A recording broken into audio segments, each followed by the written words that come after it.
Shalom jemaat yang dikasihi Tuhan. Pada hari-hari ini kita sering mendengar mengenai berita mengenai gejolak global yang terjadi di dunia ini. Tapi kita terus ingin berpegang kepada Tuhan dan kita tetap ingin beriman dan percaya akan perlindungannya, akan janji Tuhan di dalam kehidupan kita.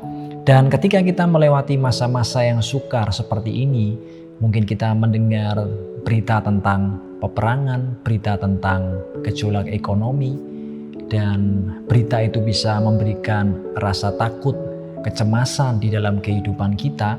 Kita harus memakai sebuah kacamata atau sudut pandang yang tepat sehingga kita bisa memaknai semua itu dan membawa kehidupan iman kita semakin kuat dan semakin mendekat kepada Tuhan. Dan Alkitab berkata kita harus belajar melihat dari sudut pandang firman Tuhan, dari apa yang Tuhan katakan. Kalau kita melihat dari sudut pandang dunia, maka kita bisa terus mengalami ketakutan demi ketakutan, kecemasan demi kecemasan, dan itu bisa menguasai hidup kita. Tapi kita harus belajar melihat dari apa yang Tuhan janjikan di dalam hidup kita, meskipun kita melewati masa yang sukar, penderitaan, badai kehidupan yang kita lewati.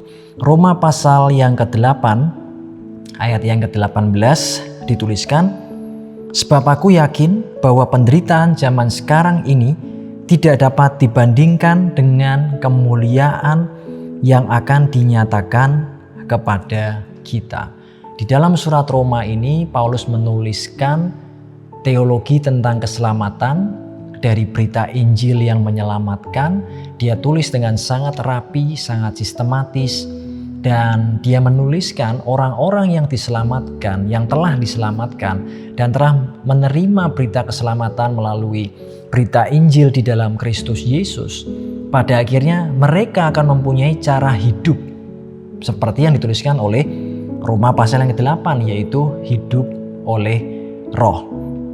Saat orang percaya hidup dipimpin oleh kebenaran, bukan hidup dalam dosa, seperti di pasal yang ke-6 ketika Paulus berkata, jangan kita memakai anugerah sebagai sebuah kesempatan untuk berbuat dosa, tapi sebaliknya anugerah itu justru adalah kekuatan supaya kita hidup dalam kebenaran.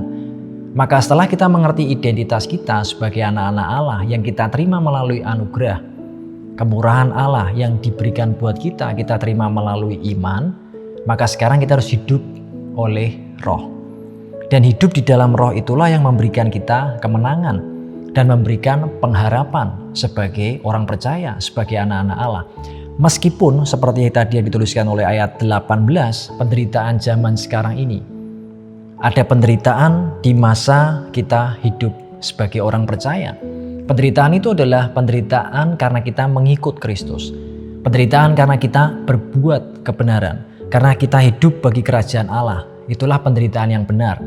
Bukan penderitaan karena dosa yang kita lakukan. Yang dimaksud adalah penderitaan karena kita mengikut Kristus. Contohnya saat kita belajar hidup benar, tapi kita dibully. Itu adalah contoh penderitaan yang kita alami. Saat kita belajar jujur, tapi orang-orang di sekeliling kita malah menjauhi kita. Itu penderitaan. Karena kita berbuat apa yang firman Tuhan katakan. Dan Paulus mengingatkan kita, saat kita melewati semua penderitaan itu, kita harus ingat satu hal ini, bahwa penderitaan zaman sekarang tidak dapat dibandingkan dengan kemuliaan yang akan kita terima kelak. Maka hari ini, kalau kita melewati badai, pergumulan hidup, penderitaan kehidupan, kita harus melihat dari kacamata firman Tuhan, bahwa semua itu akan mendatangkan kemuliaan bagi kita.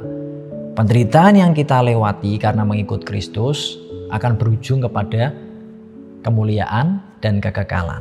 Maka hari ini bertahanlah, minta kekuatan dari Tuhan, terus berjalan, berpegang pada iman kita dan apa yang Tuhan janjikan, karena penderitaan zaman ini tidak dapat dibandingkan dengan kemuliaan kekal.